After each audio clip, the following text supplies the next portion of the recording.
El viernes 24 de octubre de 1986, poco antes de las 7 de la mañana, un grupo de 30 niños, todos entre 10 y 12 años, desapareció sin dejar rastro en algún punto de la carretera secundaria que conecta San Lucio del Monte con la Sierra de Paso del Venado, en el estado de Hidalgo. El caso quedó enterrado en los archivos durante décadas, pero aquella mañana, registrada con precisión en radios comunitarias y diarios escolares, selló uno de los episodios más oscuros de la historia educativa del país. La excursión había sido organizada por la Escuela Primaria Federal Ignacio Zaragoza, y su destino oficial era el pequeño sitio arqueológico Loma de los Vientos, un complejo menor pero de alto valor histórico para la región. El trayecto previsto no superaba los 52 kilómetros, una distancia manejable para un viaje de ida y vuelta en el mismo día. Los padres firmaron las autorizaciones el 10 de octubre, una quincena antes, confiando sin reservas en que la escuela, el transporte subcontratado y los docentes garantizarían un retorno seguro. Esa confianza sería lo primero en romperse.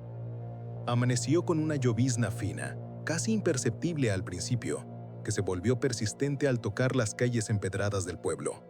La humedad formaba un velo tenue sobre los parabrisas, y el olor a tierra mojada se mezclaba con los pregones rezagados del mercado que abría sus puestos. A las 0:41, según la bitácora de la estación de servicio local, el autobús escolar, un modelo 1978, color crema con franjas azul oscuro en los laterales y una placa trasera atornillada de forma irregular, fue abastecido con poco más de 25 litros de diésel. Era un vehículo viejo pero funcional. El conductor, registrado solo como R. Beltrán, no hablaba mucho. Firmó el recibo sin intercambiar palabras. A las 0:58, de acuerdo con el testimonio posterior de un comerciante del mercado central, el autobús descendía lentamente por la calle principal, con los 30 alumnos, 2 maestras y un ayudante escolar. Todo parecía rutinario. Las mochilas colgaban de los respaldos, las ventanas empañadas mostraban apenas siluetas infantiles y desde fuera se escuchaba el eco amortiguado de voces ansiosas por el viaje. Pero esa fue la última vez que alguien vio el autobús en movimiento. Lo que vino después fue solo una sucesión de silencios. Las horas transcurrieron sin señales del grupo. La excursión debió haber regresado a las 14:30, pero a las 16 horas, varias madres comenzaron a reunirse frente a la escuela, sosteniendo libretas, paraguas y una inquietud creciente que inicialmente no se atrevía a convertirse en alarma. Una de ellas, según se registró en una declaración posterior, revisó 3 veces la hora en su reloj pulsera, convencida de que el retraso era una confusión. A las 17:05, la directora de la escuela hizo la primera llamada al puesto municipal, informando que el grupo aún no ha vuelto, pero puede ser la lluvia. En respuesta, la policía local despachó una patrulla a las 17:26. Demasiado tarde para aquella lluvia inesperada que ya había convertido la carretera secundaria en un corredor oscuro, silencioso y envuelto en neblina. Los agentes solo avanzaron 7 kilómetros antes de suspender la búsqueda debido a la poca visibilidad. Para cuando regresaron al pueblo, la preocupación se había transformado en algo nuevo, un temor complejo que aún no tenía forma ni explicación. El 25 de octubre, desde tempranas horas, vecinos, voluntarios, soldados y miembros de protección civil comenzaron a rastrear caminos secundarios, barrancos, entradas rurales, bifurcaciones y las zonas más transitadas por transportistas. No hallaron restos de neumáticos, ni partes del autobús, ni indicios de accidente. Tampoco encontraron huellas que indicaran que el vehículo hubiera salido de la carretera principal hacia algún sendero alterno. El autobús parecía haber sido arrancado del paisaje. Los nombres de los niños anotados en las primeras listas de búsqueda fueron leídos en voz baja bajo la lluvia que no dejó de caer en todo el día. Según algunos testimonios, la neblina se volvió tan espesa en ciertos tramos que las brigadas debieron atarse cuerdas a la cintura para no perderse entre sí. Aún así, nada aparecía. Ni un cuaderno, ni un zapato, ni una marca en el lodazal. La prensa regional dedicó un espacio breve al hecho, pero sin grandes titulares. Era, inicialmente, una excursión retrasada. Nadie imaginaba todavía la dimensión de lo ocurrido. Los registros administrativos verificados los días siguientes mostraban irregularidades. El nombre del conductor, R. Beltrán, no coincidía con ningún empleado de la empresa contratada. La empresa misma aparecía registrada en una dirección inexistente. Las autorizaciones firmadas por los padres parecían en orden, pero algunas contenían secciones corregidas a mano: destino, horario de salida, ruta. Uno de los datos más inquietantes surgió cuando un padre afirmó haber escuchado durante la reunión informativa que la visita no sería a Loma de los Vientos, sino a un lugar llamado El Paraíso del Monte, un sitio recreativo sin registros oficiales. Nadie más recordaba con claridad esa mención. Otros aseguraron que la directora había insistido en que el destino era el sitio arqueológico, nada más. La versión se fragmentaba desde su origen. Para entender esta historia, sus grietas, sus silencios y las piezas que jamás encajaron del todo, es importante seguir cada documento, cada registro, cada desviación en el papel. Porque la desaparición de los 30 niños no fue un acto espontáneo, fue un desplazamiento calculado, estructurado, silencioso que tomó forma en algún momento entre las 6:58 y 7:20, cuando el autobús debió haber llegado a la bifurcación que lo llevaría a la carretera principal. La ruta oficial marca un giro hacia la izquierda. Pero esa mañana, según las últimas señales de tránsito registradas, el autobús giró a la derecha y nadie supo por qué. Si estás viendo este documental, recuerda suscribirte al canal para apoyar este tipo de investigaciones profundas. Tu suscripción nos permite continuar reconstruyendo casos que fueron silenciados durante décadas. La carretera donde se produjo el desvío permaneció cerrada por semanas. Los peritos marcaron con pinta amarilla las zonas donde supuestamente debían encontrarse huellas de frenado, pero la lluvia y el tiempo habían borrado cualquier indicio. A finales de noviembre la búsqueda comenzó a disminuir. Las autoridades hablaron de ausencia de pruebas concluyentes y la carpeta quedó en un estado ambiguo, abierta, pero sin avances. Las familias, sin embargo, no soltaron la esperanza, aún no. Y entonces fue cuando surgió la primera anomalía seria. Un registro olvidado en el libro de tránsito escolar que no correspondía con ninguna actividad planificada ese mes. Un documento que mencionaba un segundo destino posible, una ruta distinta, una nota marginal escrita con bolígrafo azul que nadie en la escuela reconocía. Un documento que no debía existir y que lo cambiaría todo. El documento encontrado en el libro de tránsito escolar, una hoja suelta, sin membrete formal, fechada el 23 de octubre de 1986, generó más preguntas que respuestas desde el primer momento. Estaba doblado en 4, como si alguien lo hubiera guardado apresuradamente en un bolsillo antes de insertarlo entre las páginas oficiales. Al abrirlo, los investigadores notaron un detalle inquietante. En el margen derecho, escrito con bolígrafo azul, se leía el nombre Paraíso del Monte, acompañado de una flecha y la anotación Ruta Alternativa. Nadie en la administración reconocía aquella letra, ni las maestras responsables de la excursión recordaban haber usado tampoco bolígrafos azules. La hoja, sin embargo, estaba ahí, incrustada como una pieza desplazada dentro de un mecanismo que llevaba años oxidado. En sus líneas superiores, el documento enlistaba a los 30 alumnos, con sus iniciales ordenadas y un número junto a cada uno. Lo que llamó aún más la atención fue que en la parte inferior se encontraba un segundo horario de llegada, marcado para las 09:20, 30 minutos después del tiempo estimado para el sitio arqueológico. Pero aquella hora encajaba con otro destino, más distante, más aislado, y que no figuraba en la planeación original. Según los testimonios de los padres, nadie fue informado de la existencia de dos rutas posibles. El análisis forense del papel, realizado muchos años después, concluyó que la hoja provenía de un cuaderno administrativo común, de uso interno. No era oficial, no llevaba sello, no llevaba firma reconocible, pero tenía una doble perforación lateral, idéntica a la de los formularios que utilizaba la escuela para trámites internos. Esto sugería que la hoja pudo haber sido arrancada directamente de sus archivos. De acuerdo con la cronología reconstruida posteriormente, la inserción del documento entre las páginas oficiales tuvo que realizarse después de la desaparición, posiblemente en los primeros días de búsqueda, cuando la confusión reinaba sobre los escritorios de la dirección escolar. ¿Por qué alguien introduciría un papel apócrifo en el registro? ¿Con qué objeto? ¿Para desviar la investigación o para dejar una pista sin comprometerse abiertamente? Antes de que las autoridades definieran esa posibilidad, ocurrió un hallazgo menor, pero revelador. En el reverso del documento, apenas visible al trasluz, se apreciaban restos de grafito. No frases, no palabras, solo líneas rectas, como intentos de trazar un camino o un patrón. Los peritos no pudieron determinar si aquella figura representaba algo concreto, pero el daño del papel, sumado a las manchas de humedad, sugería que había sido manipulado con cierto apuro. El misterio comenzaba a tomar forma. Mientras las autoridades intentaban establecer la autenticidad del documento, comenzaron a llegar los primeros testimonios de vecinos que aseguraban haber visto el autobús fuera de la carretera principal, muy cerca de un camino rural que conducía a Paso del Venado.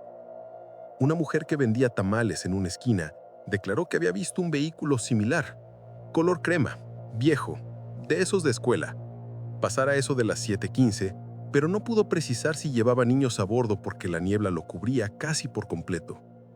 Un campesino, entrevistado en noviembre de 1986, afirmó haber escuchado el motor de un autobús cerca de su parcela a las 7:40, una hora inusual para vehículos grandes en esa zona.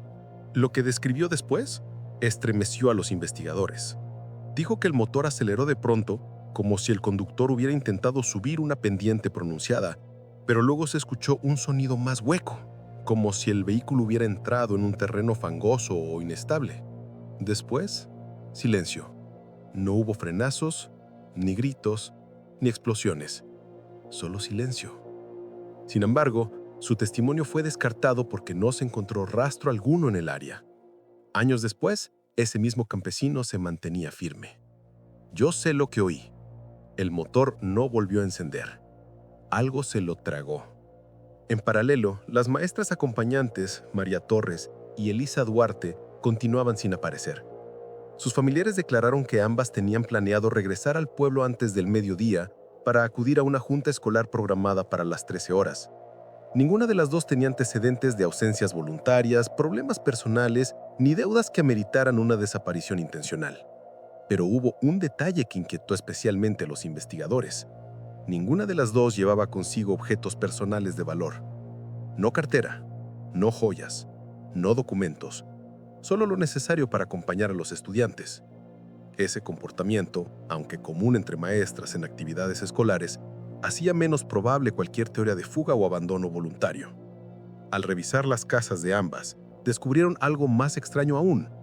Sobre los escritorios, en cuadernos distintos, las dos tenían anotada la misma frase, escrita en días diferentes. Recordar la ruta antigua. No olvidar preguntar. La ruta antigua no aparecía en ningún documento escolar.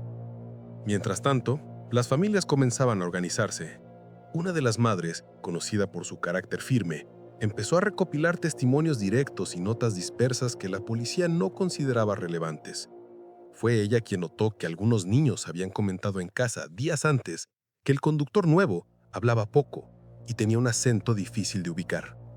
Uno de los menores había dicho que el conductor no miraba a los ojos y que sus manos temblaban ligeramente cuando sostenía el volante. Ese comentario, ignorado al principio, cobró importancia en el expediente cuando se confirmó que el conductor contratado no existía bajo el nombre proporcionado. Ni registros previos, ni domicilio, ni algún documento que permitiera ubicarlo. Era un nombre sin historia, una sombra detrás del volante. A esta altura del proceso, los investigadores reconocieron una realidad inquietante. El caso no era simplemente una desaparición masiva. Había indicios de planificación, de manipulación de documentos, de rutas alternativas y de movimientos sigilosos que escapaban al azar o al error humano. Pero aún faltaban pruebas. Aún faltaba un nexo entre las rutas trazadas, el conductor fantasma y el destino modificado. Y entonces, una semana después de la desaparición, una patrulla que rastreaba terrenos boscosos al norte de San Lucio encontró algo que, aunque pequeño, desató nuevas especulaciones. Un cuaderno infantil, empapado, cubierto de barro, sin nombre en la portada. En su interior, solo una frase era legible entre las páginas arruinadas. No vamos a Loma de los Vientos. Esa frase coincidía con una inquietud expresada por 3 padres durante la primera asamblea. Y lo que era peor, la letra parecía ser de un niño. El hallazgo se guardó bajo custodia, pero su significado era innegable. Antes de continuar, te invito a suscribirte al canal. Este tipo de investigaciones extensas requieren tiempo, archivo, reconstrucción y un compromiso profundo con la memoria. Tu suscripción nos ayuda a seguir contando estas historias que casi fueron borradas. Lo que ocurrió después, a partir del hallazgo del cuaderno, cambió por completo el enfoque de las autoridades. Por primera vez en el proceso, surgió la idea de que la excursión nunca se dirigió al destino oficial, ni siquiera en sus primeros minutos, que todo habría sido modificado desde antes de subir al autobús, desde la planeación misma, quizá desde el momento en que el conductor desconocido recibió las llaves del vehículo. Y si ese cuaderno existía, ¿qué más podría parecer enterrado bajo la lluvia, el lodo y los años? La aparición del cuaderno alteró por completo el curso de la investigación. No era solo un objeto perdido por un niño asustado, era un mensaje, una negación directa y deliberada del destino anunciado por la escuela. No vamos a Loma de los Vientos. La frase, sencilla pero contundente, contenía un matiz inquietante. No decía no iremos, sino no vamos, como si hubiera sido escrita durante el trayecto, como si el niño hubiera querido dejar constancia de que algo había cambiado en tiempo real. Quizá minutos antes de que todo se consumara. Los peritos estudiaron la caligrafía infantil. No pudieron identificar con certeza a qué estudiante pertenecía, pero coincidieron en un detalle perturbador. Los trazos eran temblorosos, irregulares, como si hubieran sido escritos dentro de un vehículo en movimiento, sobre un asiento rígido, con nerviosismo evidente. Aquel pequeño gesto convirtió al cuaderno en uno de los primeros indicios directos del estado emocional de los niños antes de desaparecer. Mientras la frase se analizaba en diferentes laboratorios, otro dato salió a la luz. Un mecánico retirado de la zona de Tzicatlán, un hombre mayor, con las manos deformadas por los años de trabajo y una memoria prodigiosa para los motores, aseguró haber visto un autobús escolar pasar por un camino irregular a la altura de las antiguas minas, alrededor de las 08:05. Lo describió con precisión. Carrocería crema, franjas verdes, escape algo suelto, como si vibrara en cada bache. Para los investigadores, ese detalle era imposible de inventar. Solo alguien que conoce de motores detecta una falla auditiva tan específica. Cuando se le mostró una fotografía del vehículo que la escuela había contratado, el hombre asintió sin dudar. Era ese. Iba lleno. Pero los vidrios estaban empañados, no distinguí caras. A los oficiales les inquietó especialmente que, según su testimonio, el autobús avanzaba muy despacio, con un ronroneo tenso, como si el conductor hubiera dudado del camino o intentara entrarse en una ruta que no conocía bien. Las minas, abandonadas desde años atrás, estaban rodeadas de laderas inestables, zonas boscosas densas y túneles clausurados. Nadie tenía razones para desviarse hacia allí, y mucho menos un vehículo con niños. En paralelo, la policía logró localizar a un ex chofer de la empresa de transporte escolar que había trabajado allí hasta 1985. Su testimonio agregaba un nuevo nivel de inquietud. Afirmó que el autobús asignado a la escuela tenía un historial irregular. Ese carro lo pedían a veces para rutas que no estaban en los registros, dijo. Lo sacaban de noche, lo regresaban con más kilómetros de los que correspondían, y la empresa nunca nos explicó para qué. Cuando le preguntaron quién solicitaba esas salidas nocturnas, respondió algo que heló la habitación. Siempre daban el mismo nombre, pero no era nadie de la empresa, ni del sindicato. Era alguien externo, y cada vez que preguntábamos, nos cambiaban de turno. Ese nombre, que coincide con el nombre falso del conductor del caso, quedó registrado en el expediente, subrayado con tinta roja años después cuando se descubrió que no pertenecía a ninguna persona en el registro civil. A medida que los investigadores revisaban rutas posibles, se encontraron con otro obstáculo: una serie de mapas rurales inconsistentes. Muchos caminos señalados en documentos municipales no existían, y varios senderos usados por campesinos ni siquiera estaban en los archivos. Pero uno de los mapas, fechado en 1979, contenía algo que llamó a la atención. Un camino delgado, casi borrado, que conectaba las minas con un paraje etiquetado como Refugio Blanco. El nombre no figuraba en ninguna otra cartografía oficial. Un historiador local, consultado décadas más tarde, explicó que el sitio era conocido entre los habitantes más viejos como un asentamiento temporal utilizado durante la construcción de un antiguo proyecto forestal. Casas de madera, bodegas, estructuras improvisadas. Muchas habían sido demolidas, pero algunas, según él, podrían haber resistido al abandono y la humedad. «No sé si queda algo ahí», dijo el historiador.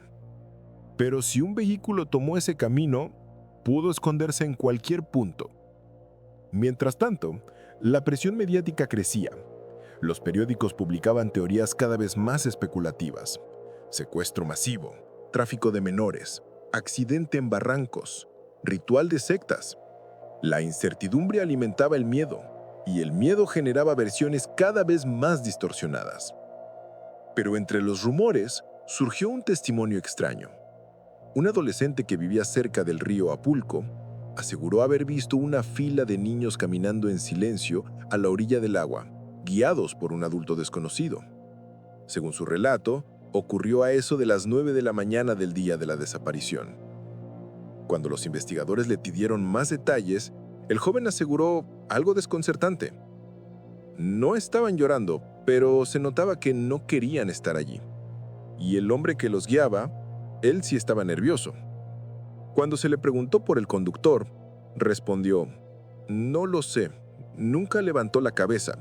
Siempre la llevaba inclinada como si escuchara algo que los demás no escuchábamos». Este testimonio nunca pudo verificarse, pero tampoco se pudo desmentir. El avance más inquietante llegó cuando se analizaron restos de tierra encontrados adheridos a la parte inferior del cuaderno hallado en el bosque. La composición mineral coincidía con una mezcla particular de arcilla rojiza y ceniza volcánica, típica de un solo sitio en la región. Un terreno conocido por los viejos cazadores como el Dormidero. Lugar que, según ellos, había servido durante décadas como escondite para actividades ilícitas. Un sitio al que la mayoría prefería no acercarse. Cuando los investigadores inspeccionaron el área semanas después, encontraron señales de movimiento antiguo, huellas profundas, marcas de neumáticos, restos de fogatas apagadas y, lo más perturbador, una serie de cordenes rotos colgando de los árboles.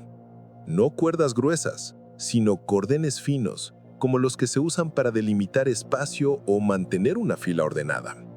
En medio del terreno, semienterrado bajo hojas húmedas, se encontró un fragmento de plástico transparente con un borde amarillo. Forenses concluyeron que probablemente pertenecía a una carpeta escolar.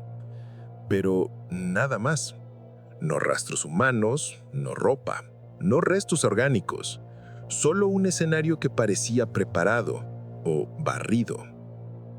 Sin embargo, lo que determinó un cambio radical en la línea de investigación ocurrió cuando un oficial joven, desesperado por encontrar algún patrón, comenzó a cruzar testimonios, horarios y detalles aparentemente insignificantes.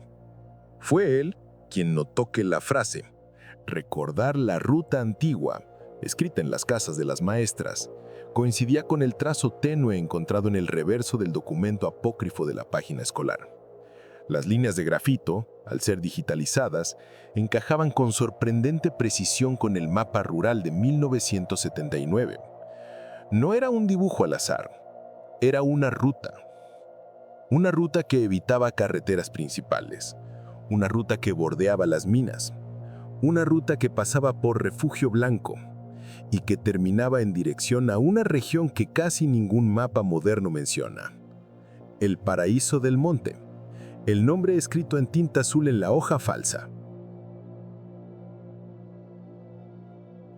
La mañana del 25 de octubre de 1986 amaneció con un cielo bajo, pesado, cargado de humedad. A las 06:12, los primeros equipos de búsqueda se desplegaron desde la Comandancia Municipal de Cuetzalan. Eran policías locales, bomberos voluntarios y un grupo mixto de campesinos acostumbrados a la montaña. Todos se dirigieron al punto donde se había encontrado el cuaderno, considerado entonces el único rastro concreto del paradero de los niños. El ambiente en la zona era denso, casi inmóvil. Bajo los árboles, la neblina parecía flotar apenas a 1 metro del suelo, aferrándose a las piedras, envolviendo a los rescatistas con un silencio que muchos describieron años después como antinatural, pero no sobrenatural, simplemente demasiado espeso. Las hojas mojadas crujían bajo las botas y cada paso levantaba un olor terroso, metálico, a vegetación envejecida. El primer equipo avanzó hacia el norte, bordeando una pendiente donde el terreno descendía en escalones naturales formados por antiguas placas volcánicas. El segundo se dividió en grupos de 3, siguiendo el cauce de un arroyo que serpenteaba hacia las minas. A cada equipo se le asignó un radio de búsqueda de 3 kilómetros, delimitado con cuerdas fluorescentes. A las 07:48, la frecuencia principal de radio reportó que uno de los binomios caninos había detectado un rastro humano débil, posiblemente reciente. El perro ladró mirando hacia una hilera de peñascos, pero al inspeccionar el área, no encontraron nada más que huellas irregulares en el barro, algunas aparentemente infantiles, otras demasiado profundas para pertenecer a niños pequeños. Sin embargo, estas huellas presentaban una anomalía. Iban en 2 direcciones opuestas, como si un grupo hubiese subido hacia la ladera y otro hubiese bajado. Ninguna de las huellas mostraba signos de correr. No había marcas de arrastre. No había evidencia de forcejeo. Ese patrón desconcertó a los peritos. Era como si hubieran avanzado en silencio, sin caos, sin resistencia, como si estuvieran siguiéndole el paso a alguien en quien confiaban o a quien temían. A las 9:10 de la mañana, un helicóptero Bell 206 de la Secretaría de Seguridad Pública comenzó sobrevuelos en círculos amplios, documentando desde arriba la topografía irregular, barrancos abruptos, hondonadas cubiertas de hierba, grietas profundas escondidas bajo la vegetación. El piloto, con más de 2 décadas de experiencia, describió aquel terreno como perfecto para esconder algo o para perderse sin que nadie encuentre jamás el camino de vuelta. En los videos registrados desde el helicóptero se observan manchas de tierra removida, árboles con ramas quebradas y un tramo de sendero en forma de serpentina que parecía haber sido utilizado recientemente, a pesar de no figurar en los mapas. Pero en ninguno de los fotogramas se distinguía el autobús. Ni un fragmento de carrocería, ni un objeto escolar, ninguna señal evidente. Lo que más desconcertó a los investigadores era que, según las mediciones, un vehículo del tamaño del autobús escolar no podría haber atravesado algunos de los tramos estrechos del sendero, a menos que hubiera sido maniobrado con una precisión casi imposible en la oscuridad o en condiciones de baja visibilidad. Al mediodía, mientras los equipos avanzaban entre el calor creciente y el olor penetrante del musgo húmedo, un grupo de rescatistas encontró algo que avivó la atención: una hoja de papel plastificado arrancado de un cuaderno escolar. En la esquina inferior izquierda aún se distinguían restos de cinta adhesiva amarillenta, pero el detalle más perturbador era que el papel estaba cortado con precisión, como si hubiese sido arrancado con una cuchilla, y no de manera accidental. Los peritos determinaron que había estado expuesto a la lluvia apenas unas horas antes. Eso sugería que alguien o algo lo había dejado ahí después de la desaparición.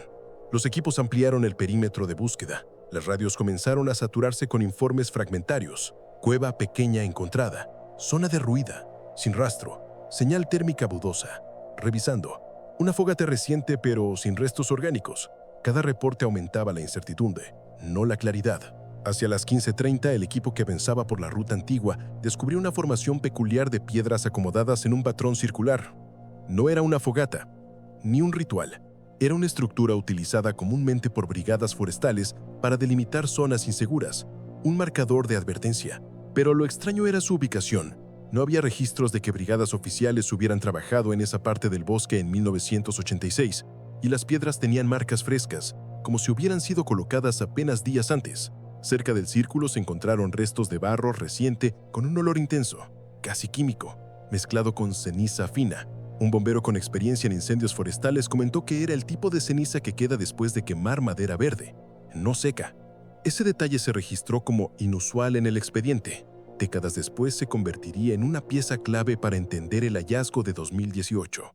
Hacia el final de la tarde, la neblina volvió a descender. La visibilidad cayó abruptamente. La humedad se adhería a la ropa como si cada partícula del bosque quisiera retener a los rescatistas ahí adentro. Varios miembros de la búsqueda reportaron un fenómeno recurrente. El sonido amplificado del viento entre las ramas hacía imposible distinguir si alguien los llamaba a la distancia. Una ilusión acústica común en zonas de montaña, pero en ese contexto, cada eco parecía una posible pista. A las 17:48 se suspendió la búsqueda del día. Los equipos habían avanzado 28 hectáreas, pero no habían encontrado ninguna evidencia concluyente sobre el paradero de los niños o del conductor. Lo único claro era esto: no se habían desviado accidentalmente, no se habían perdido sin querer.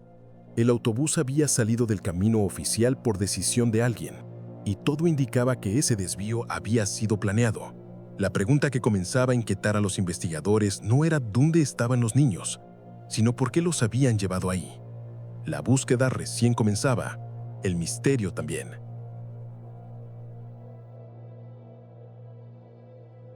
La mañana del 26 de octubre de 1986, cuando la búsqueda ya no podía sostenerse únicamente con voluntarios, la Procuraduría General del Estado desplegó un equipo completo de investigadores judiciales. Llegaron en camionetas blancas sin distintivos, peritos en criminalística, especialistas en topografía, analistas de cronologías delictivas y 2 inspectores de trayectoria impecable en casos de desaparición.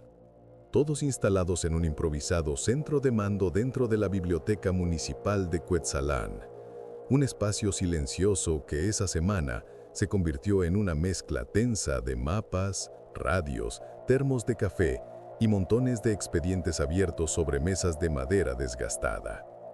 Lo primero que hicieron fue ordenar el caos de testimonios. Para ello, elaboraron una línea de tiempo exacta, revisando cada reloj, cada llamada, cada observación visual, cada dato proveniente de campesinos, comerciantes o policías. Lo que obtuvieron no resolvía el caso, pero sí revelaba una anomalía crucial. Entre las 0:15 y las 08:10 existía una franja de 55 minutos completamente perdida. Ningún testigo vio el autobús en ese lapso. Nadie escuchó su motor. Ningún campesino, ningún conductor local, ningún vehículo particular lo cruzó. Aquella hora en blanco se convirtió en el corazón del misterio. Los peritos comenzaron por el vehículo. No podían examinarlo directamente porque seguía desaparecido, pero reconstruyeron su estado mecánico a partir de reportes de mantenimiento, pagos de la empresa, declaraciones de choferes antiguos, fotografías encontradas en archivos administrativos y la ficha técnica del modelo comercial del año 1978. El análisis arrojó un dato relevante. El autobús tenía capacidad para 34 pasajeros, pero el sistema de suspensión presentaba desgaste desde al menos 2 años antes. Cargarlo con niños no suponía un problema grave, pero desviarlo hacia caminos no pavimentados podía producir vibraciones fuertes, sacudir el chasis y dificultar el control del volante. Eso reforzaba la hipótesis de que el conductor sabía perfectamente dónde se estaba metiendo. En paralelo, se investigó la identidad del chofer. La escuela presentó un contrato firmado por un hombre llamado Gerardo Marván Ruiz, cuya dirección correspondía a una vivienda abandonada a las afueras de Zacapoaxtla. Cuando los investigadores acudieron, encontraron ventanas rotas, grafitis en las paredes y restos de fogatas en el interior. Ningún vecino recordaba que alguien viviera allí desde hacía por lo menos 5 años. El registro civil no tenía ningún Gerardo Marván Ruiz nacido en el estado. El número de identificación en el contrato pertenecía a una persona fallecida en 1979. La firma, comparada con otros documentos, parecía practicada, no orgánica. El conductor, fuera quien fuera, no dejó un solo rastro real sobre su identidad. A media mañana, Otro frente de investigación surgió dentro de la propia escuela primaria Benito Juárez. Las maestras fueron interrogadas por separado. Sus declaraciones parecían coherentes, pero existía un patrón incómodo. Todas recordaban haber recibido la misma instrucción escrita, recordar la ruta antigua, pero ninguna sabía quién la envió realmente. La nota no tenía sello, fecha ni remitente. Una de ellas, nerviosa, confesó que creyó que la indicación venía de la supervisión escolar. Otra pensó que era una recomendación del municipio. Una tercera afirmó que jamás la vio antes del día del viaje, pero sí recordaba que alguien la mencionó en una reunión informal días antes. La instrucción parecía haber aparecido de la nada, sin dueño, sin origen verificable. Mientras avanzaban los interrogatorios, los peritos reabrieron instalaciones antiguas de la región para inspeccionarlas. Revisaron bodegas, talleres, estaciones de descanso de brigadas forestales y casetas abandonadas de proyectos hidráulicos. En una de ellas, encontraron un cuaderno deteriorado por la humedad que parecía haber pertenecido a un trabajador de los años 70. Entre sus notas había algo inquietante. Una lista de rutas alternas de emergencia para transporte escolar, diseñadas para evacuar zonas rurales en caso de deslaves. Una de esas rutas coincidía exactamente con la línea dibujada en el mapa de 1979. Cuando los investigadores preguntaron a funcionarios actuales por qué esas rutas no aparecían en registros modernos, solo obtuvieron respuestas vagas, que nunca fueron oficiales, que se usaron pocas veces, que nadie sabía quién promovió su creación. Parecían trazos fantasmas de un sistema de desplazamiento que había existido fuera del control oficial. A las 6:35, mientras organizaban las notas del día, uno de los investigadores experimentados notó algo que había pasado desapercibido. Los testigos que aseguraron haber visto el autobús describieron 4 detalles comunes, sin haberse comunicado entre ellos. Los vidrios laterales siempre estaban empañados. El vehículo avanzaba lentamente, casi con cautela. El conductor no levantaba la mirada. Ninguno vio a los niños claramente, solo siluetas, sombras, formas inquietantemente inmóviles.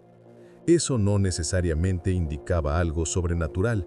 La humedad y el clima podían explicarlo, pero sí reforzaba la idea de que el vehículo no se comportaba como un transporte escolar ordinario durante su trayecto.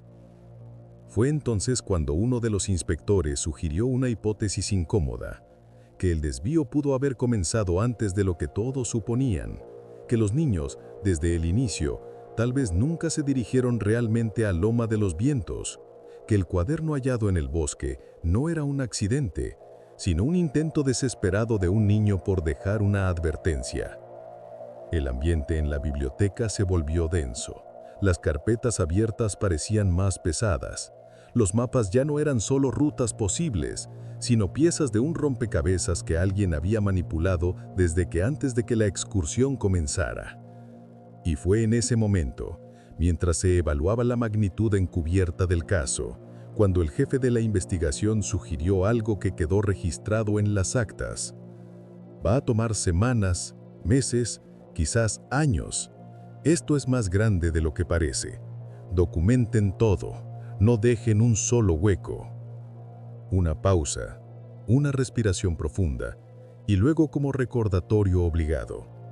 Y mantengan informada a la comunidad, no podemos perder apoyo. Segunda llamada a la acción.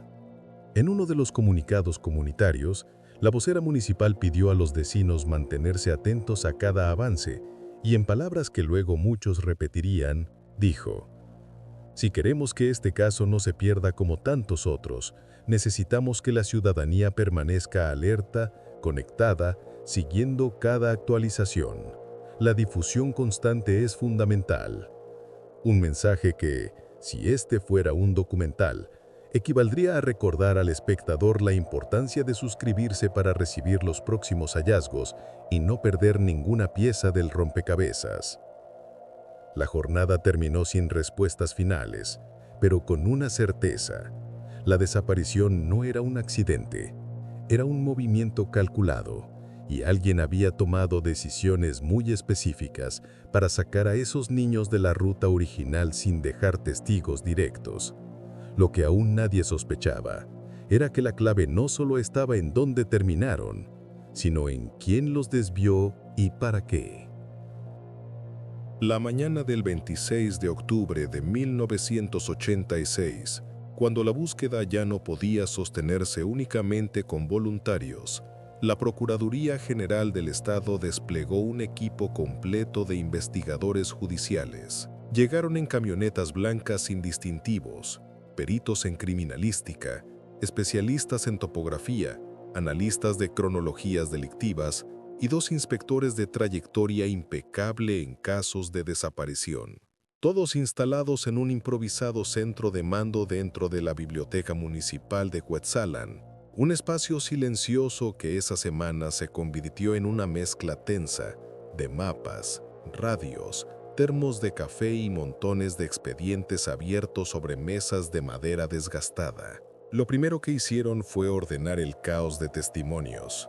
Para ello, elaboraron una línea de tiempo exacta, revisando cada reloj, cada llamada, cada observación visual, cada dato proveniente de campesinos, comerciantes o policías.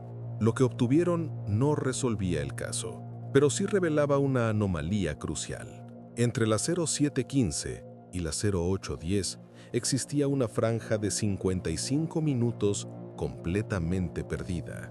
Ningún testigo vio el autobús en ese lapso. Nadie escuchó su motor. Ningún campesino, ningún conductor local, ningún vehículo particular lo cruzó. Aquella hora en blanco se convirtió en el corazón del misterio. Los peritos comenzaron por el vehículo.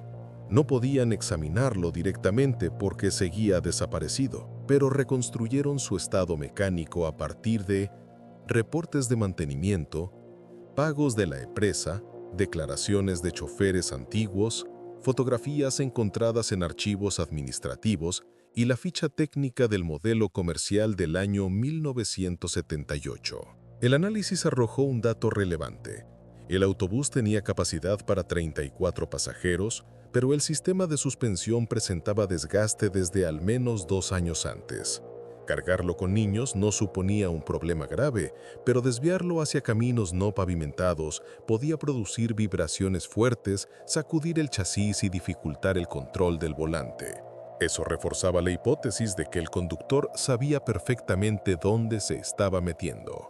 En paralelo, se investigó la identidad del chofer. La escuela presentó un contrato firmado por un hombre llamado Gerardo Marván Ruiz, cuya dirección correspondía a una vivienda abandonada a las afueras de Zacapoaxtla. Cuando los investigadores acudieron, encontraron ventanas rotas, grafitis en las paredes y restos de fogatas en el interior.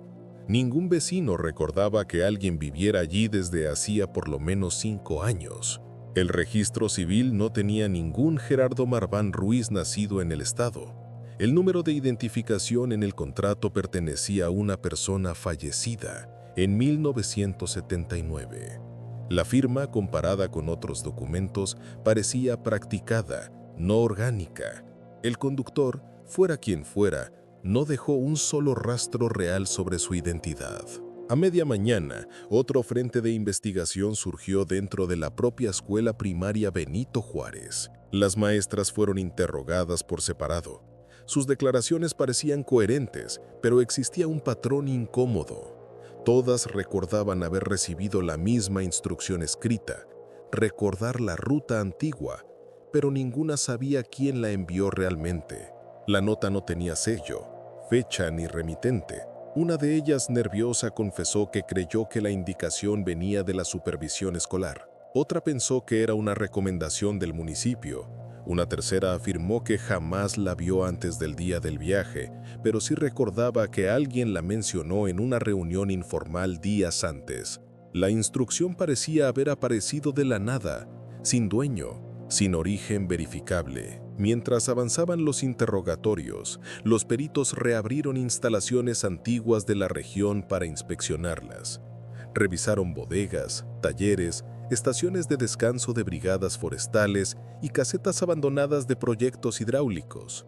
En una de ellas encontraron un cuaderno deteriorado por la humedad que parecía haber pertenecido a un trabajador de los años 70.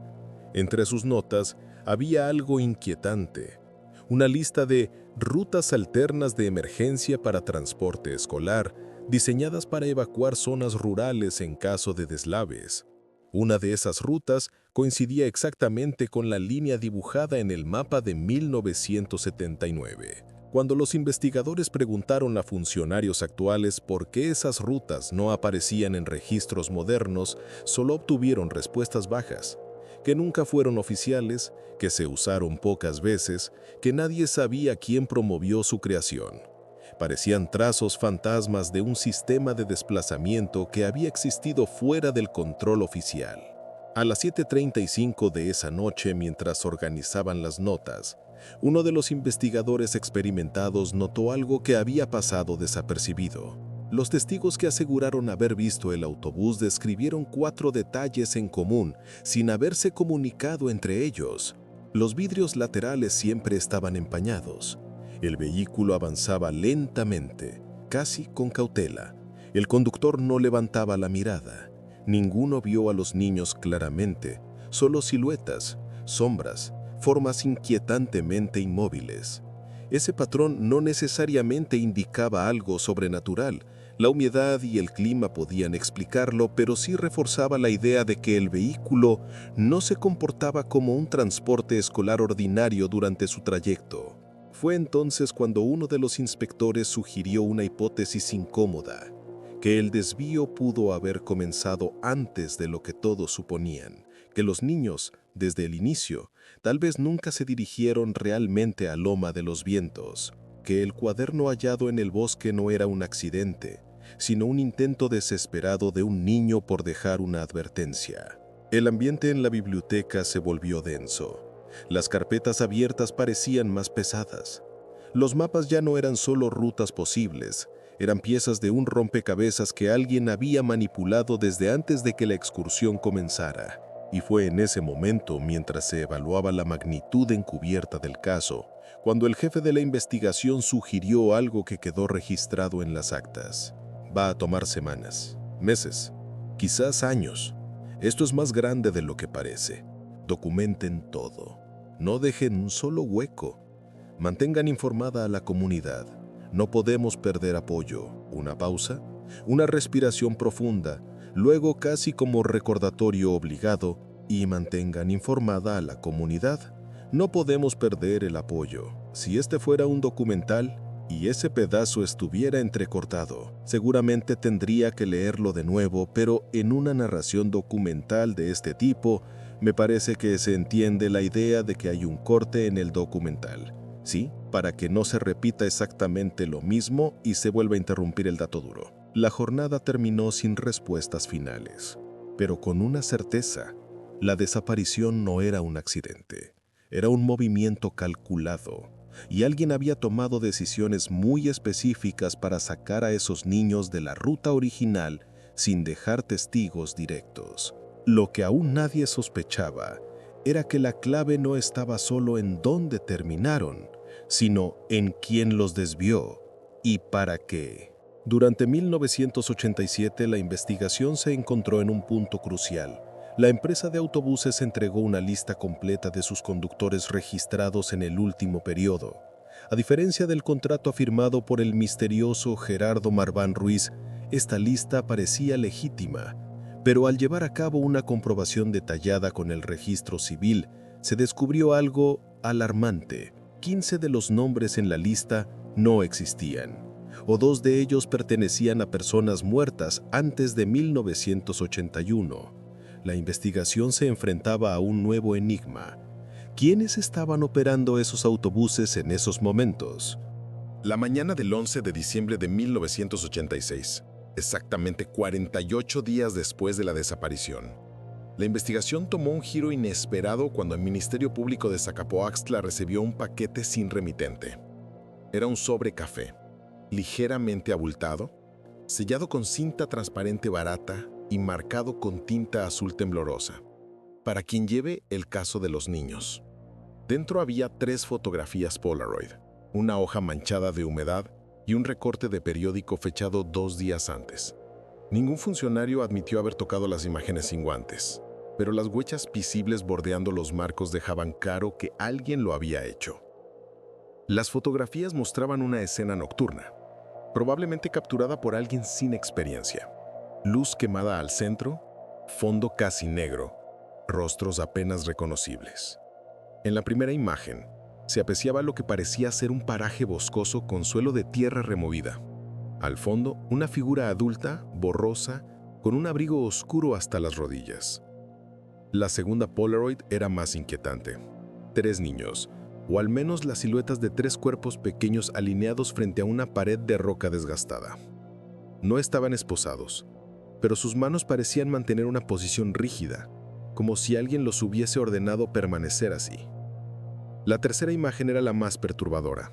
Una fogata alta, alimentada con ramas gruesas, y detrás de ella varias sombras humanas que no lograban definirse del todo.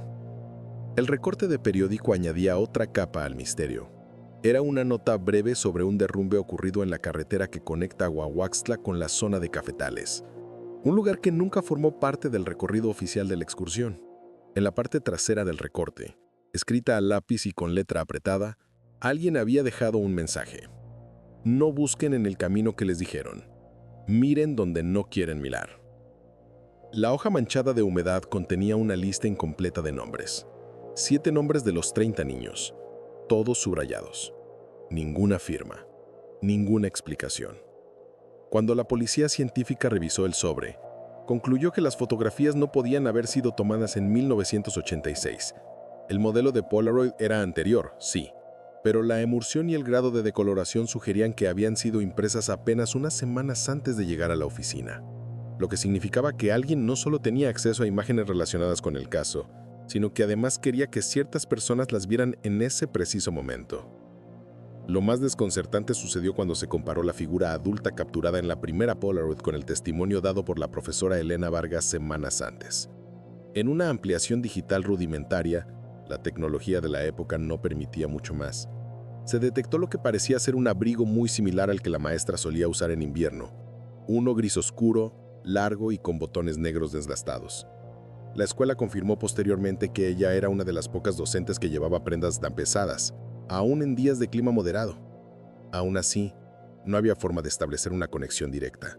La calidad de la imagen impedía identificar rasgos, pero la coincidencia abrió una sospecha silente que nadie se atrevió a redactar oficialmente. La posibilidad de que Elena hubiese estado en ese lugar, en esa noche, a pesar de haber asegurado no haberse separado del autobús durante ningún tramo del viaje. Esa hipótesis, apenas un murmullo entre archivadores, se fortaleció cuando un rumor comenzó a extenderse entre los padres. Varias madres aseguraban haber visto a la maestra entrando en la oficina de supervisión escolar días antes de la excursión, cargando una carpeta azul que nunca formó parte de los documentos oficiales del viaje. No existía evidencia concreta, pero el rumor crecía con la solidez de un hecho. A estas alturas la investigación estaba atrapada entre contradicciones, testimonios débiles y documentos que aparecían y desaparecían sin explicación. Sin embargo, aquel sobre anónimo, con su mezcla de imágenes, nombres y advertencias veladas, parecía insinuar que el caso estaba mucho más lejos de ser un accidente, una fuga o una desaparición colectiva sin testigos. Era como si alguien que había visto más de lo que debía, intentara empujar lentamente a los investigadores hacia un camino alterno, uno que no figuraba en los mapas oficiales ni en los informes del Estado. Un camino donde la excursión nunca fue solo una excursión, y donde la figura de la profesora, antes secundaria en el relato, comenzaba a adquirir un peso inquietante. La pregunta que emergía inevitablemente era: ¿quién envió ese sobre? ¿Y por qué esperó casi 2 meses para hacerlo? El sobre anónimo provocó un giro discreto dentro de la investigación. No fue un cambio oficial, ningún documento lo reflejó, sino un desplazamiento silente entre los agentes, como si cada uno hubiera entendido algo sin necesidad de decirlo en voz alta. El caso tenía una segunda capa, una que jamás había sido mencionada por la escuela, ni por los organizadores de la excursión, ni por los funcionarios encargados de la supervisión educativa. A finales de diciembre, el perito topográfico Manuel Alcántara, contratado de manera auxiliar por el Ministerio Público, realizó un análisis independiente de las 3 Polaroids. Usando solo una regla metálica, un flexómetro viejo y cálculos hechos a mano, Concluyó que la formación rocosa de la segunda fotografía, esa pared irregular frente a la cual estaban alineados los 3 niños, coincidía con un punto específico del paraje conocido como Barranca del Ocotal, un sitio que quedaba a más de 19 kilómetros del trayecto oficial, un sitio de difícil acceso, sin caminos trazados, frecuentado únicamente por leñadores y recolectores de resina. La Barranca del Ocotal no aparecía en ningún reporte inicial. No había forma razonable de que el autobús hubiera llegado allí, sin quedar atascado, sin ser visto o sin dejar huellas en el morro. Eso llevó a Alcántara a elaborar una hipótesis que, por su simple lógica, resultaba profundamente perturbadora. Los niños pudieron haber sido llevados ahí a pie, en pequeños grupos, y no necesariamente el día de la desaparición. Esa posibilidad obligó a revisar la línea de tiempo, especialmente los testimonios tempranos que habían sido descartados, entre ellos el del campesino Apolonio Méndez, quien afirmó haber escuchado gritos infantiles en las cercanías de la vieja carborera abandonada 3 días después del suceso. Su declaración fue ignorada, porque, según el Ministerio Público, la distancia hacía imposible que estuviera oyendo algo relacionado con el caso. Sin embargo, cuando se trazó la nueva ruta potencial hacia la barranca, el punto señalado por Méndez quedaba misteriosamente alineado con el sendero que llevaba a la formación rocosa identificada en las Polaroids. Mientras eso ocurría, el equipo forense descubrió otra irregularidad. Al revisar los inventarios de la escuela, quedó claro que el autobús que salió aquel 24 de octubre no era el autobús asignado en el contrato. El vehículo que debía haberse usado, uno azul, modelo 1979, permanecía estacionado desde 2 días antes en un taller mecánico por fallas en la transmisión. El autobús crema con franjas verdes, el que fue visto bajando la pendiente aquella mañana, no aparecía registrado en ninguna lista de transporte escolar autorizado. La pregunta emergió con una nitidez casi incómoda. ¿Quién decidió cambiar el autobús? ¿Y quién era realmente el conductor?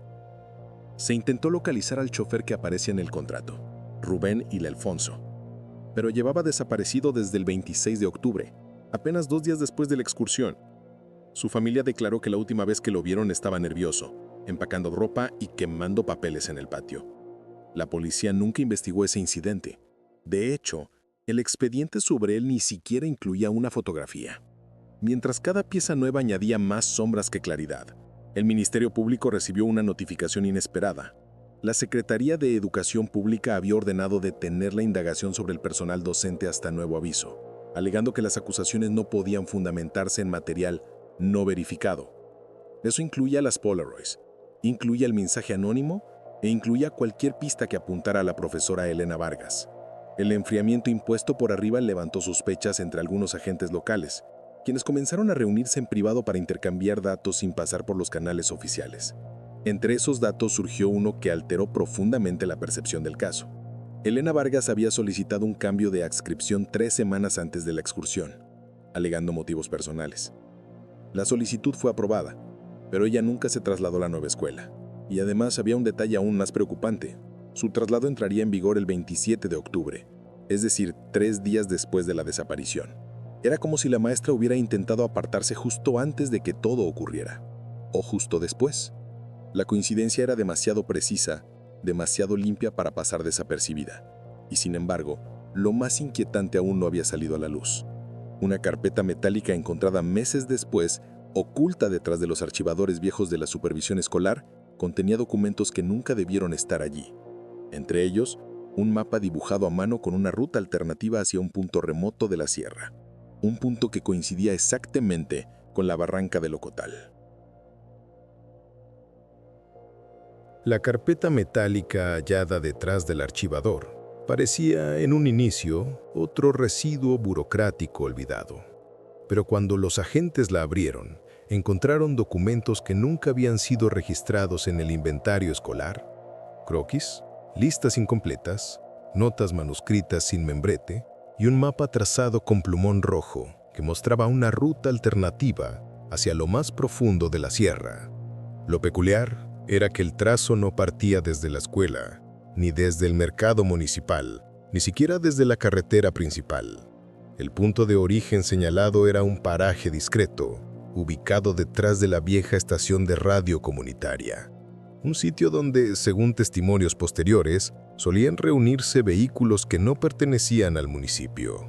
En la esquina inferior del mapa había una fecha escrita a lápiz, 21 del 10 del 86, 3 días antes de la excursión. El hallazgo desató una revisión minuciosa de todos los cuadernos administrativos dejados en supervisión.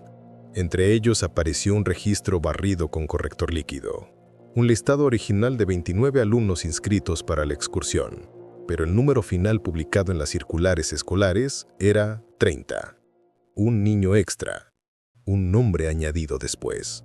Alguien había modificado el documento a mano, justo en el espacio que correspondía al alumno número 17. Y aunque la tinta azul del nuevo nombre parecía reciente, la firma que validaba la modificación se había desvanecido casi por completo, como si hubiera sido presionada apenas sin tinta, solo para dar apariencia de autenticidad. El alumno número 17 no figuraba en ninguna acta escolar previa. No tenía historial, no tenía calificaciones, no tenía fotografía. Su nombre aparecía una vez y luego desaparecía en todos los registros posteriores, como si nunca hubiera existido. La profesora Elena Vargas, durante su declaración inicial, insistió en que todos los niños que subieron al autobús correspondían a la lista oficial firmada por dirección. Pero ahora esa afirmación comenzaba a verse menos como un error y más como un punto ciego deliberado. Sobre todo cuando una revisión de sus planillas reveló que ella misma había tachado 2 nombres semanas antes de la excursión, argumentando que no habían pagado la cuota cultural. Ninguna madre confirmó esa versión. Mientras esas inconsistencias salían a la luz, en la región comenzó a circular otro rumor, uno que llevaba décadas enterrado bajo susurros.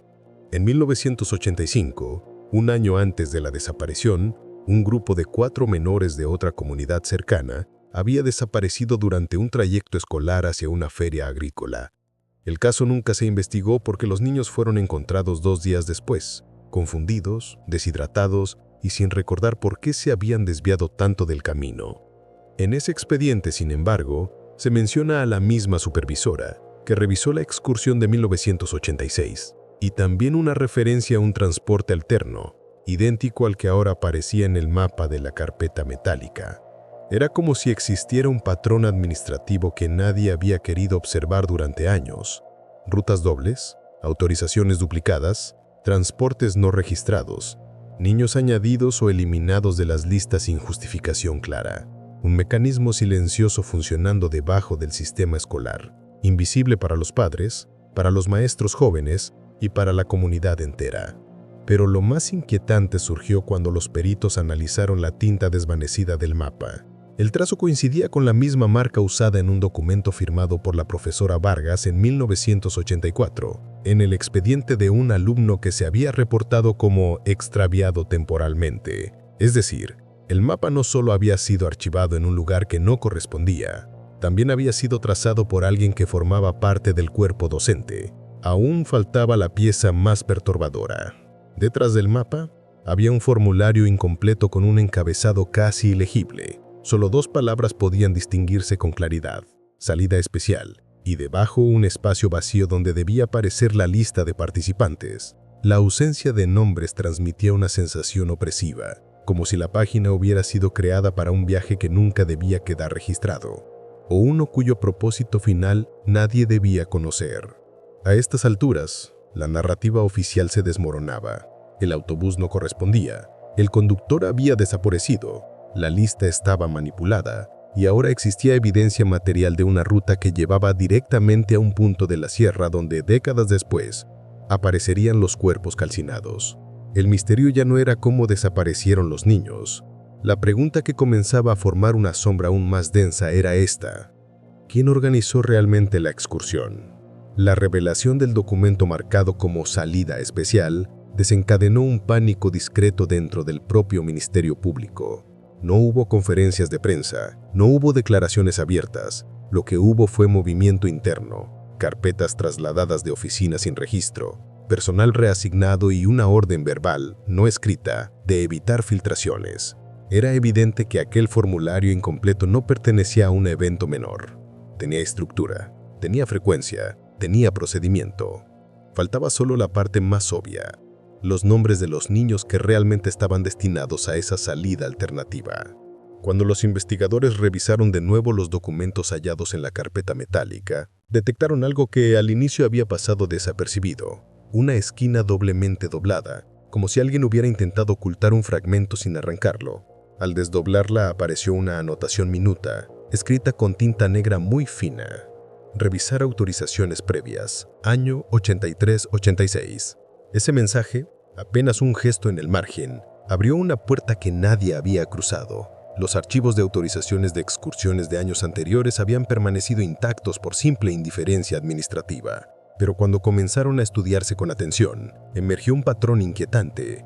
Cada 2 años, una excursión de fin de mes incluía a un niño no registrado, un alumno añadido a mano, siempre en los últimos lugares de la lista, siempre con la firma pendiente de confirmar, y siempre bajo la supervisión de un mismo funcionario regional que para 1986 ya se había jubilado. Lo que terminó de encender las alarmas fue un hallazgo dentro de un viejo folder gris, una autorización de 1984 donde aparecía un niño que nunca estuvo inscrito en la escuela. Lo descubrieron porque el formato estaba incompleto y el sello de la institución se veía falsificado con un error evidente.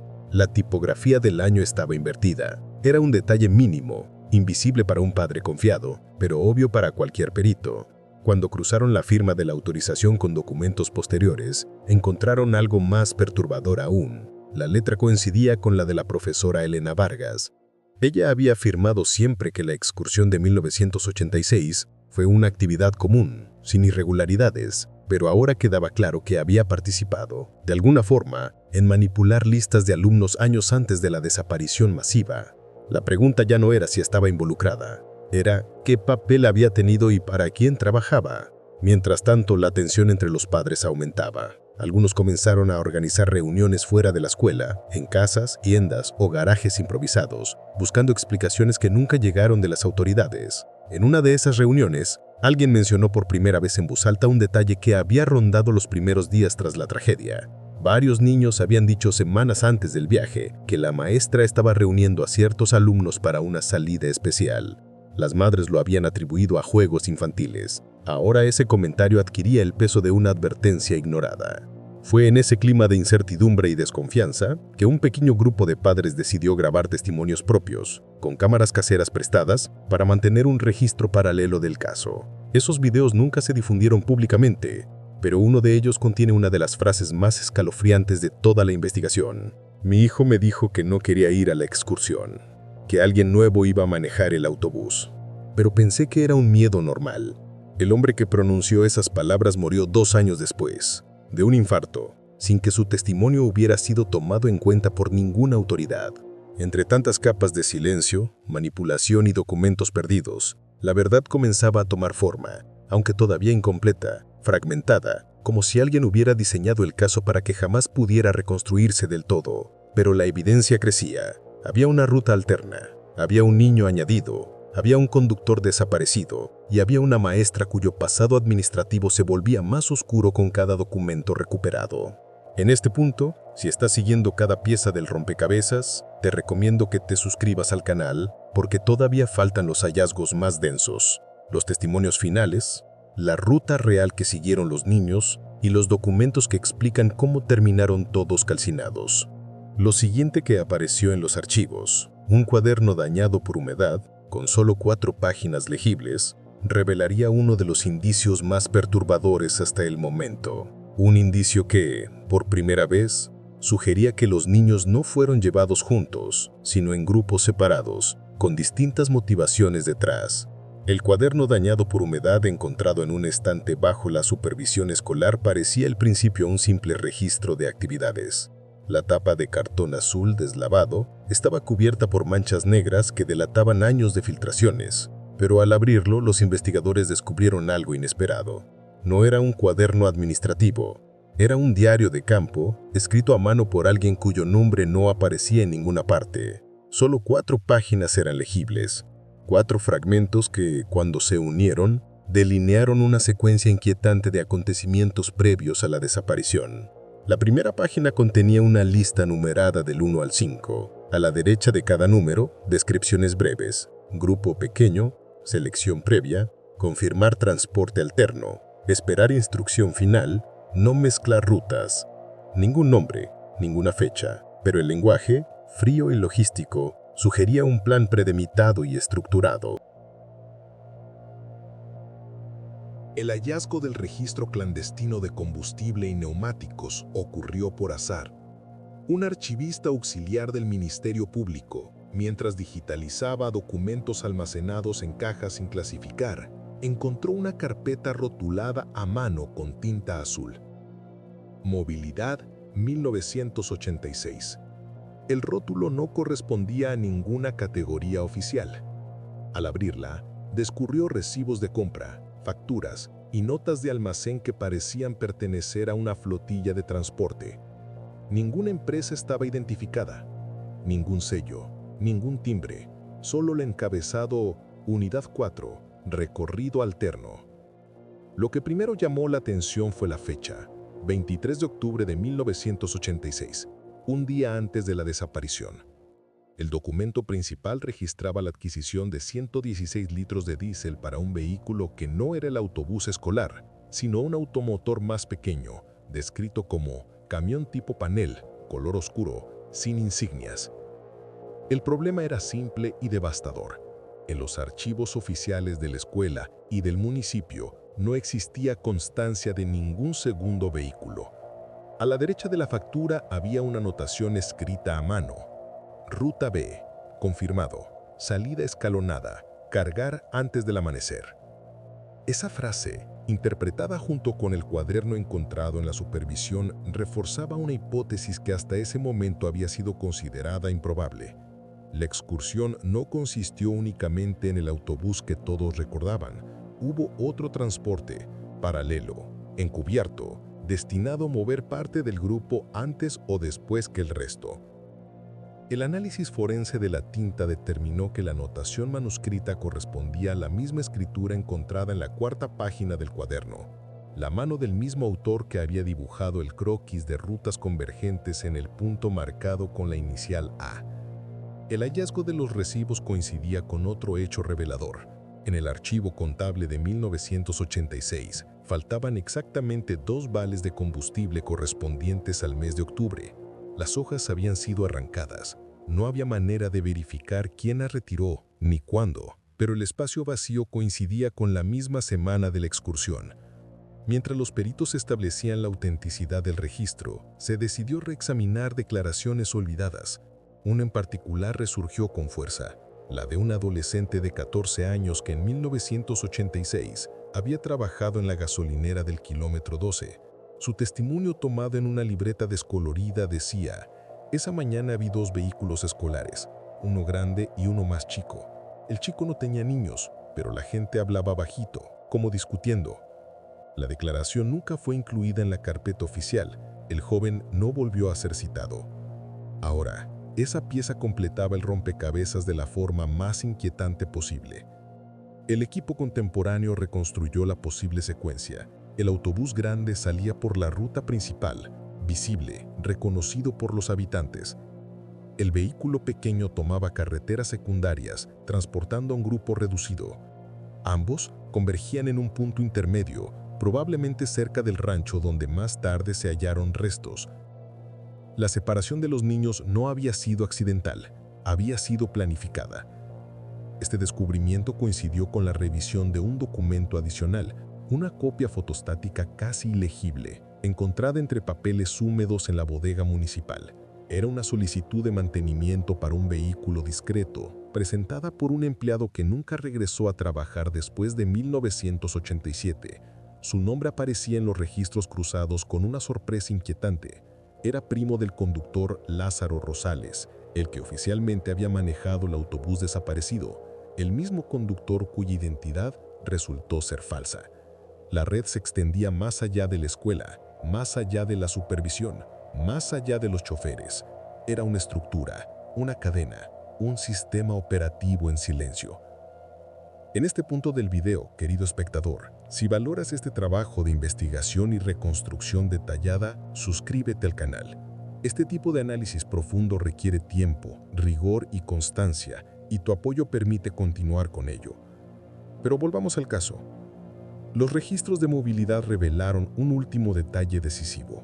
El camión tipo panel realizó 2 recargas de combustible en un lapso de 3 horas. Eso implicaba que recorrió una distancia mayor de lo que se había creído, y ese trayecto empleado coincidía con un área que nunca fue plenamente explorada en 1986, un conjunto de barrancas y veredas cerradas donde décadas después se hallarían incineraciones dispersas con patrones diferentes. La coincidencia ya no podía ignorarse. La excursión fue un dispositivo de traslado dividido, un operativo de múltiples fases, una operación que requería más de un vehículo, más de un responsable, más de una ruta. Y aún faltaba por analizar el descubrimiento más perturbador, un registro de llamadas en clave entre 2 números de línea fija que habían pertenecido, respectivamente, a un despacho escolar y a una oficina privada de la Fundación Educativa Cañada Verde, registros fechados no al día de la excursión, sino semanas antes. La madrugada del 11 de enero de 2018, mientras el municipio entero dormía bajo un aire helado que descendía desde la sierra, la Fiscalía Especializada ordenó el traslado inmediato de los restos óseos hacia un laboratorio forense en la capital del estado. El operativo se realizó en silencio, sin comunicados oficiales y sin permitir que la prensa local se acercara al perímetro acordonado alrededor de la fosa.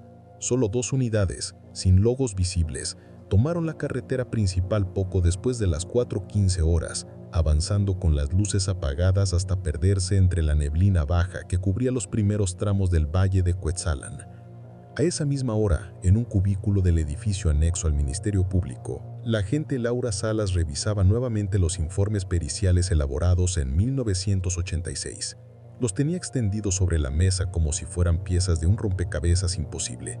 Subrayó varias líneas con un bolígrafo azul. Incongruencia en la ubicación del vehículo, testimonios contradictorios sobre el rumbo del autobús, ausencia de registro de salida del chofer en la cooperativa de transporte.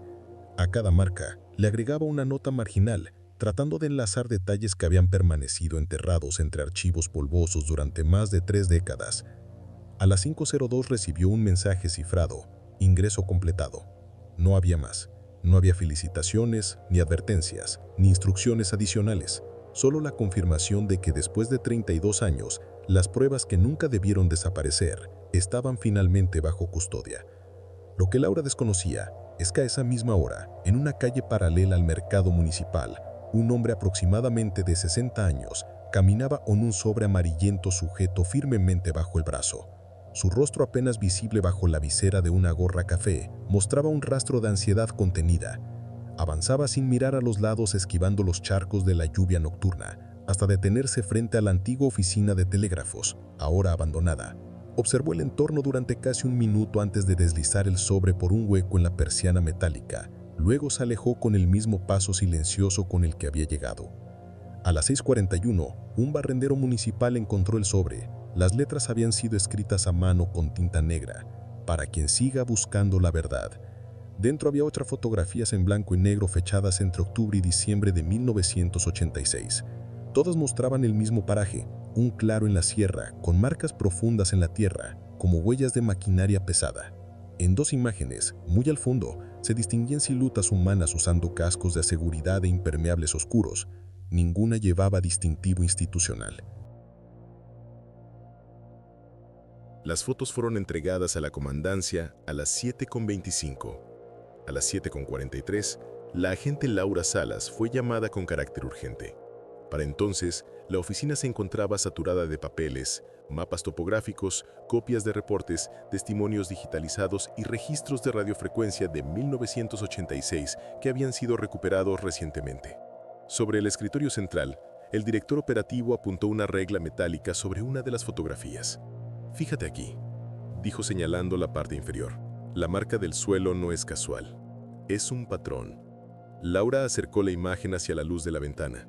La erosión dejaba ver líneas paralelas, equidistantes, como las que dejaría un vehículo industrial equipado con soportes laterales o cuchillas especializadas. No correspondía a un autobús escolar, ni tampoco a una camioneta rural convencional. Era maquinaria de ingeniería o de excavación. «Esto no estaba en ninguno de los reportes», dijo ella en voz baja. «Precisamente», respondió el director, «y por eso necesitamos que revises esto también». Le entregó un documento recién impreso, una solicitud oficial realizada el 23 de octubre de 1986, apenas un día antes de la desaparición de los 30 niños.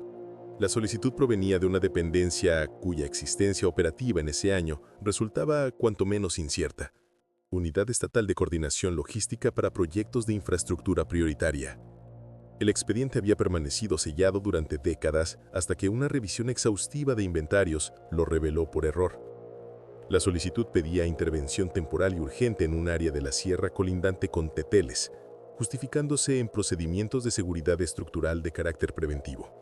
No mencionaba excavaciones, tampoco aclaraba el tipo de maquinaria, solo incluía una firma iniciales, CRM. Laura pasó las páginas lentamente, con el ceño fruncido. Había leído suficientes documentos oficiales para identificar cuando algo no encajaba. Este expediente parecía construir para no decir nada, pero insinuaba demasiado. A las 9:16, ordenó una inspección inmediata del área señalada en las fotografías. El equipo partió a las 9:42. La agente se unió al convoy. Durante el ascenso por la sierra, el clima se cerró de nuevo. Una neblina espesa cubrió la carretera y obligó a los vehículos a avanzar a menos de 20 kilómetros por hora. Los árboles parecían figuras borrosas que se desdibujaban al pasar. El aire era húmedo y frío, con un olor penetrante a tierra mojada. Durante varios minutos, nadie habló dentro de la camioneta. Al llegar, marcaron el perímetro. Las fotos coincidían exactamente con el lugar. Un claro irregular, hoy cubierto de maleza, pero algo persistía bajo la vegetación. El suelo era demasiado uniforme, demasiado compactado, como si hubiese sido nivelado con precisión en algún momento. Al remover la primera capa de tierra, apareció lo que nadie esperaba encontrar. Restos metálicos oxidados, fragmentos de soporte y una estructura hundida que parecía parte de un mecanismo de carga o contención. Uno de los peritos se agachó y retiró con cuidado una lámina corroída. Debajo, algo brilló. «No puede ser», murmuró. Era una placa de identificación industrial. Aunque estaba erosionada, aún se leía una inscripción grabada. Proyecto Cobalto, 1986. Laura sintió un escalofrío recorrerle la espalda. Ese nombre no aparecía en ningún documento público, en ninguno de los archivos oficiales, ni en ninguna de las bitácoras. Y sin embargo estaba ahí, enterrado bajo la tierra exacta donde las fotografías anónimas sugerían que algo había ocurrido justo antes de la desaparición de los niños. Tomó nota en su libreta: Proyecto Cobalto, investigar origen, coincidencias temporales, encubrimiento. A las 11:03, mientras el equipo ampliaba la excavación, uno de los agentes levantó la mano, pidiendo silencio. «Encontramos algo más», anunció. Laura se acercó. Entre la tierra removida, parcialmente cubierta por raíces, había una caja metálica rectangular, casi del tamaño de un archivador pequeño. Pesaba más de lo esperado. No tenía candado, solo una frase grabada en la parte superior. 32 años no borraron nada. Antes de abrirla, Laura levantó la vista hacia el resto del equipo. El viento helado sopló entre los árboles. La tensión casi física se apoderó del lugar. Todo indicaba que dentro de esa caja había información que cambiaría completamente lo que se sabía del caso. Y sin embargo, nada los preparaba para lo que iban a encontrar. La caja metálica fue trasladada a una mesa improvisada bajo una lona azul para evitar que la humedad de la sierra dañara su contenido. Eran las 11:19 de la mañana.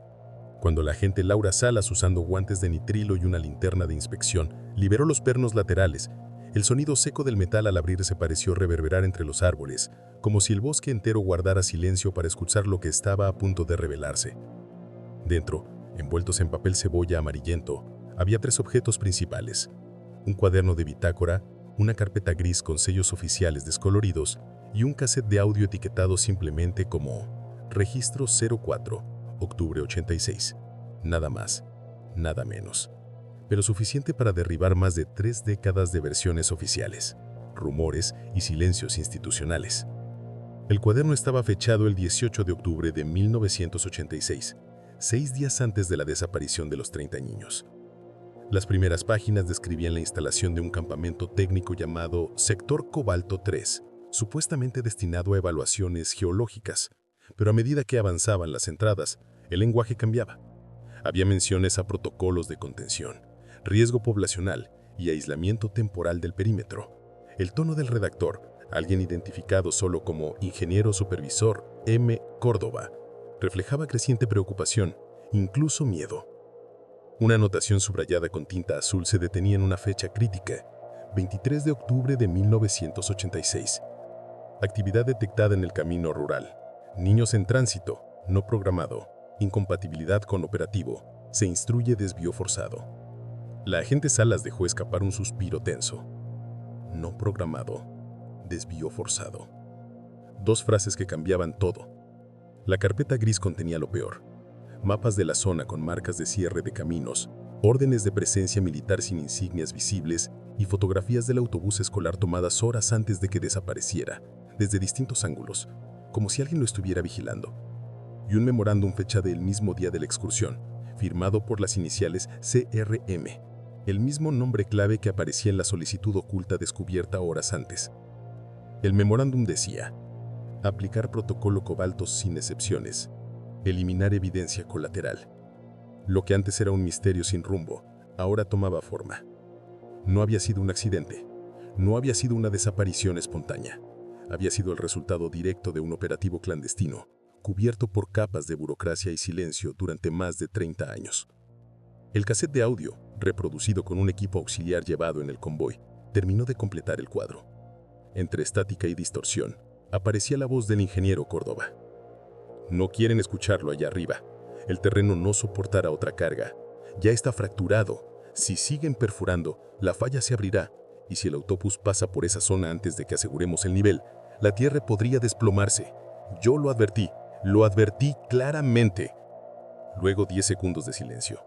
Después, otra voz, más fría, más firme, tal vez militar. No hubo colapso. Fue fuego controlado para cerrar el perímetro. No debe quedar nada abierto. Usted ya no tiene participación a partir de este momento. La cinta se corta abruptamente. A las 14:03, cuando regresaban al Ministerio Público, Laura comprendió lo inevitable.